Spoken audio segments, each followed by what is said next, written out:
Good morning, students. Again, I am with you with remaining portion. I am in the second part of your chapter, equality.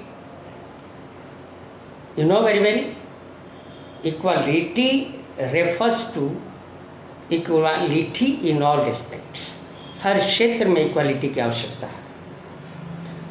विश्व के, world level के thinkers और जो हमारी ideologies हैं, जो विचारधाराएं हैं, उन्होंने they have discussed about the 3 dimensions of equality.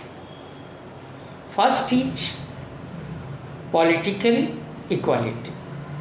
Political equality, you know students, ये पॉलिटिकल इक्वालिटी हम सबको पहले नागरिकता का अधिकार देता है, citizenship and equal before law. Citizenship and equality before law ये साबित करता है कि मनुष्य अपने देश का नागरिक भी है और लॉ उसको जस्टिस मिलेगा, उसके साथ इक्वल ट्रीटमेंट होगा, कोर्ट के द्वारा, जुडिशियरी के द्वारा. अब बात आती है कि पॉलिटिकल राइट्स में क्या मिलना चाहिए.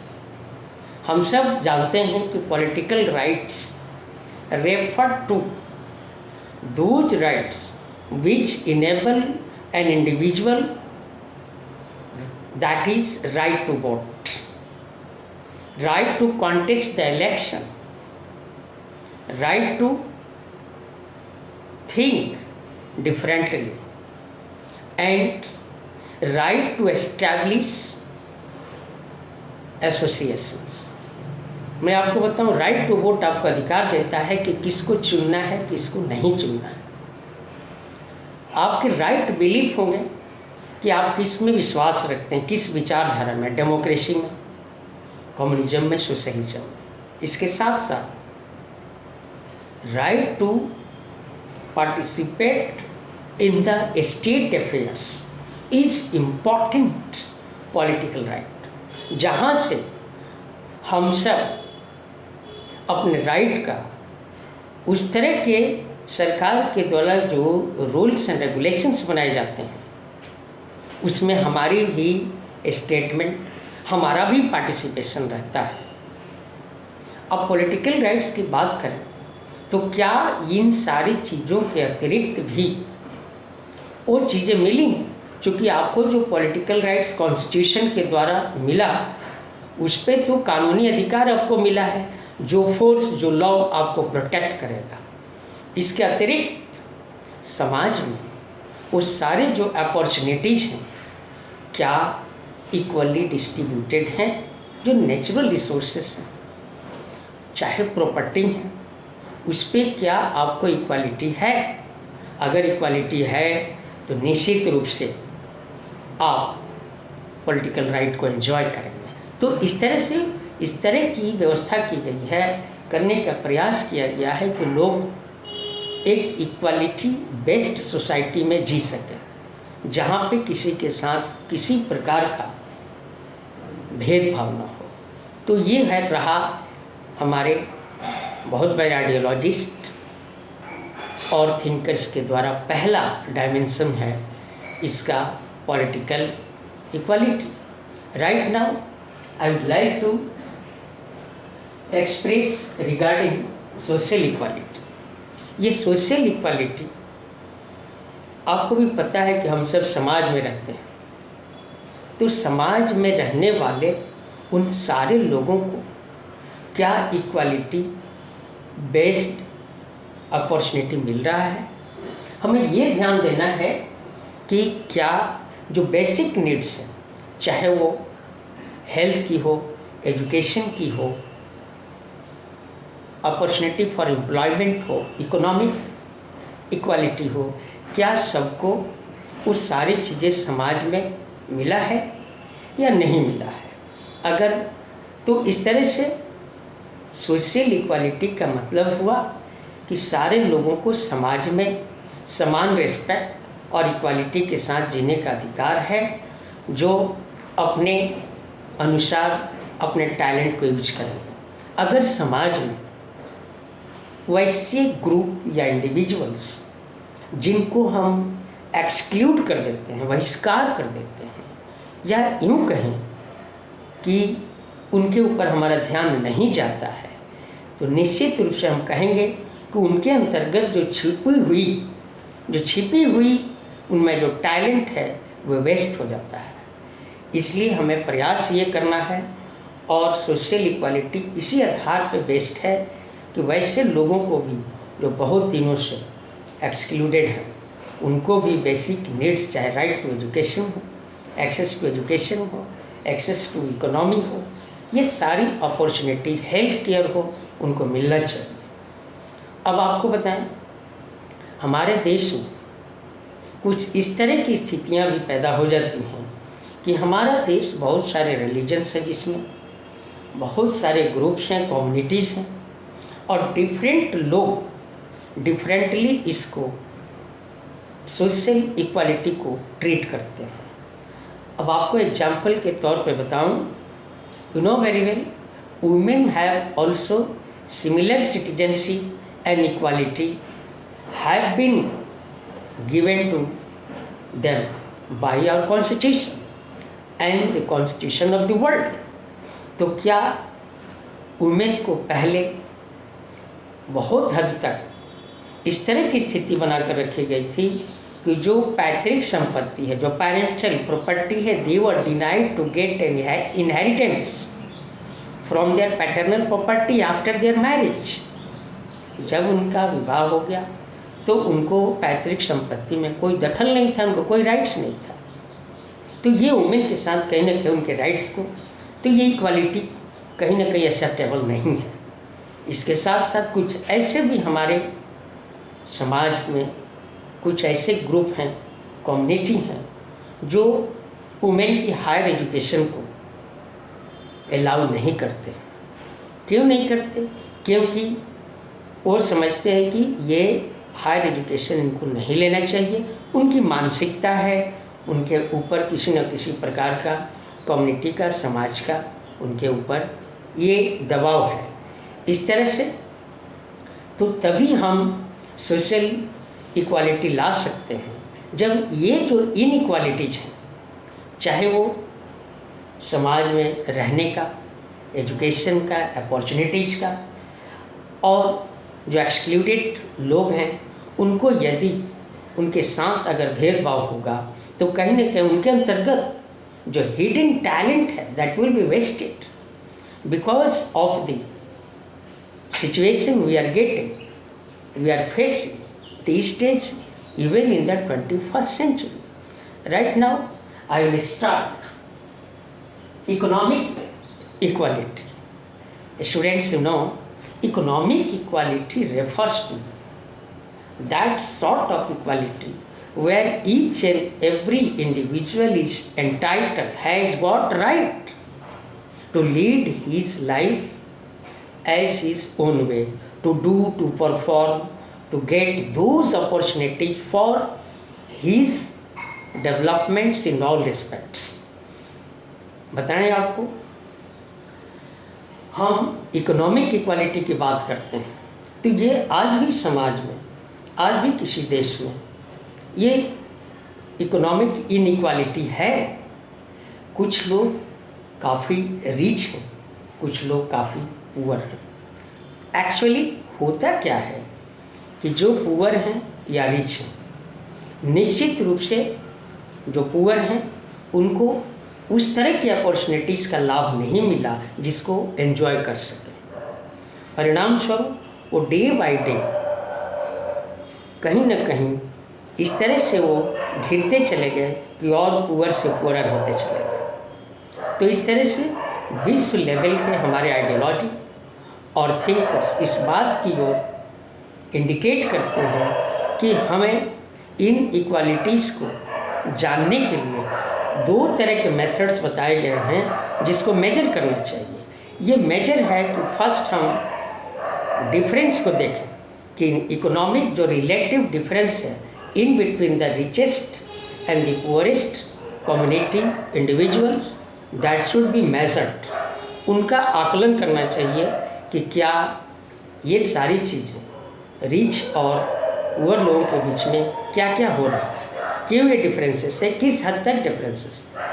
दूसरा मेथड है, हमें ये देखना है कि हमारे देश में या किसी भी अन्य देश में how many people are living below poverty line.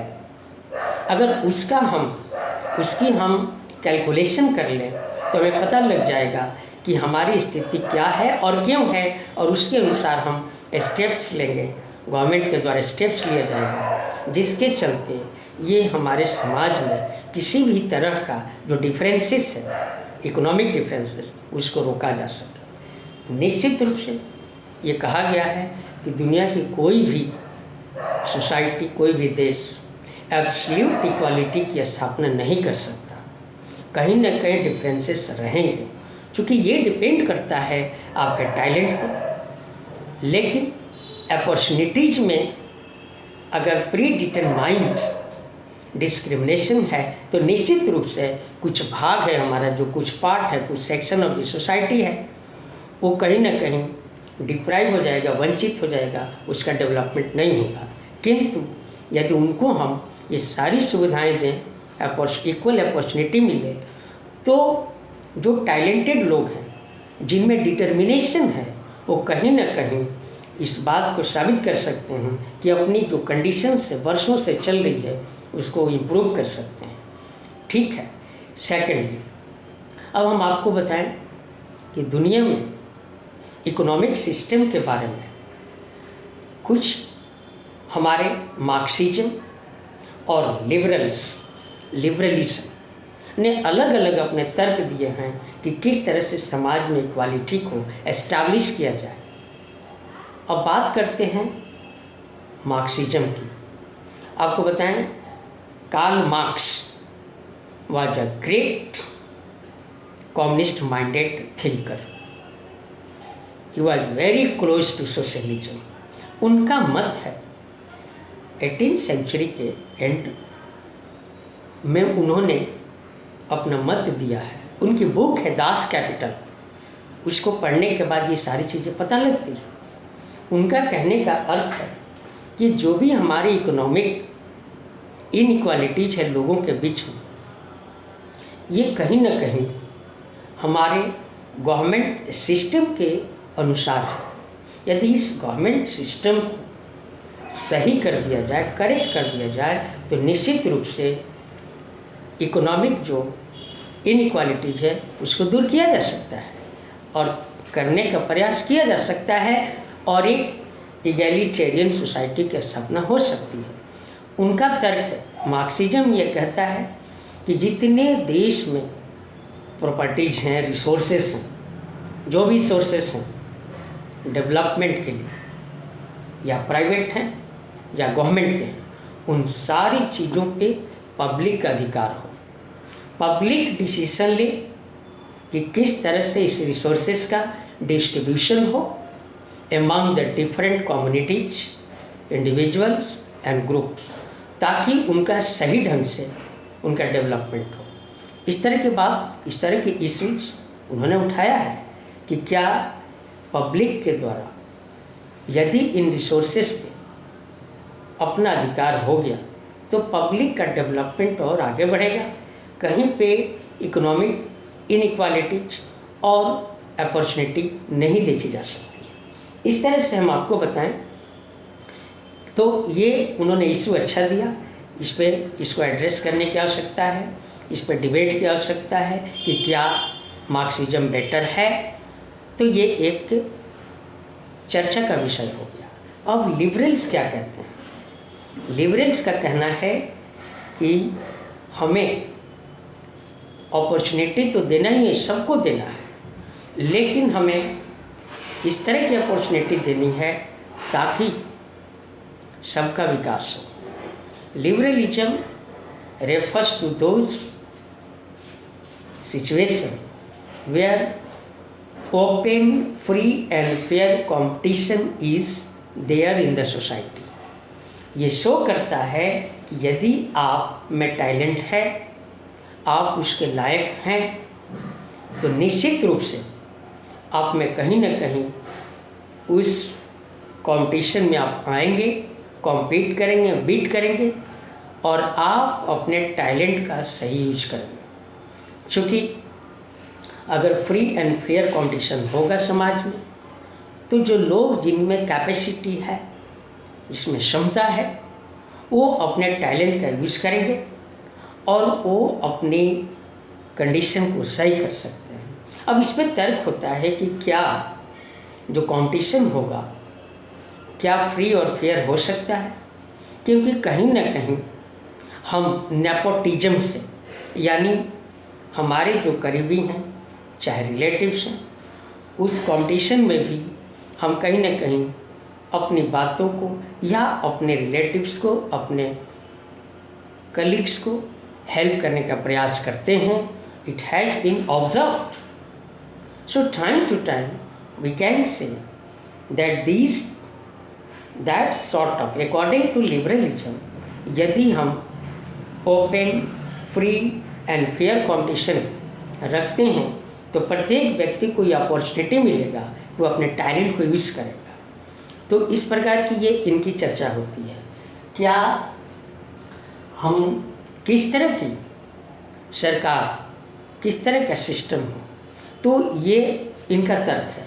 अब एफर्ट्स ये करने की कोशिश करनी चाहिए कि क्या open, free and fair competition के माध्यम से क्या सोसाइटी में इक्वालिटी एस्टैब्लिश की जा सकती है। इसके लिए time to time supreme court का भी रेगुलेशंस आया है कि यदि आप कोई कंपटीशन हेल्ड कराते हैं उसमें फ्री और फेयर कंपटीशन होना चाहिए। कुछ बच्चे एडमिशन के लिए किसी खास स्ट्रीम में जाना चाहते हैं और वो कंपटीशन को बीट भी कर देते हैं, किंतु उनका नहीं होता या होता है। तो इस तरह की स्थितियों में सुप्रीम कोर्ट का गाइडलाइंस आया हुआ है कि फ्री और फेयर कंपटीशन होना चाहिए। इसके लिए तो इस तरह से हम कह सकते हैं कि हमारे समाज में पॉलिटिकल, सोशल और इकोनॉमिक एक्टिविटीज़ और ये जो हमारे डायमेंशंस हैं, इसको मेंटेन करने के लिए प्रयासरत रहना पड़ेगा। हमेशा अपने एफर्ट्स हमें प्रयास करने पड़ेंगे ताकि इक्वल सोसाइटी की स्थापना हो सके। फाइनली हम आपको बताएं कि आप जो बात समझते हैं इकोनॉमिक अपॉर्चुनिटीज़ की, इकोनॉमिक इक्वालिटीज़ की, हम बात तो करते हैं, किंतु हमारे समाज में आज भी इकोनॉमिक इनइक्वालिटीज़ हैं। कुछ तो समाज के ऐसे वर्ग, section of the society, they are completely excluded from the facilities and rights. For years they have been discarded. और इस तरह की अगर स्थिति वर्षों रहती है, उनका डेवलपमेंट नहीं होता है, जबकि one section of the society और ग्रुप और इंडिविजुअल इस कंप्लीट इकोनॉमिक अपॉर्चुनिटीज़ का लाभ उठाता है, डेवलप हो जाता है। आपको बताएं फिर क्या होता है, आप जब इकोनॉमिकली डेवलप्ड होंगे तो आप पॉलिटिक्स को भी, गवर्नमेंट के पॉलिसीज एंड प्रोग्राम्स को भी आप प्रभावित करने की कोशिश करते हैं, क्योंकि गवर्नमेंट को भी पता है कि ये पावरफुल हैं, इनके पास इस तरह की स्थितियां पैदा कर देंगे जिससे गवर्नमेंट को हडल्स क्रिएट हो जाएगा। तो इसलिए ये कहीं ना कहीं जो पावरफुल हैं, चाहे वो इकोनॉमिकली पावरफुल है, तो ये कहीं ना कहीं हमारे देश के सिस्टम ऑफ गवर्नमेंट को, इसके पॉलिसीज और प्रोग्राम्स को अफेक्ट करते हैं। तो ये अगर इकोनॉमिक इनइक्वालिटीज़ होगी तो हमारा जो सिस्टम है वो अफेक्टेड होगा। प्लस दूसरे साइड अगर देखें, कुछ ऐसे एंट्रेंस सोसाइटी हैं, ग्रुप ऑफ पीपल हैं जो बरसों से एक्सक्लूडेड हैं, they are not enjoying the facilities. परिणाम स्वरूप क्या होता है कि जब इनको लगेगा कि इसी समाज में रहने वाले हम लोग इन सारी फैसिलिटीज से वंचित हैं, तो कभी न कभी इनके मन में एक क्लैश आएगा। एक तरह से ये एंगर्ड हो गए और ये क्लैश और एंगर बाद में वायलेंट हो जाता है और फिर समाज में कहीं न कहीं अफरा तफरी, उथल पुथल मच जाता है। इसलिए अभी भी आवश्यकता है कि अपने एफर्ट्स अप्लाई करें ताकि एक इक्वालिटी की समाज में स्थापना हो and people could enjoy equality in all respects, either it is politics, society or in economy. Okay students.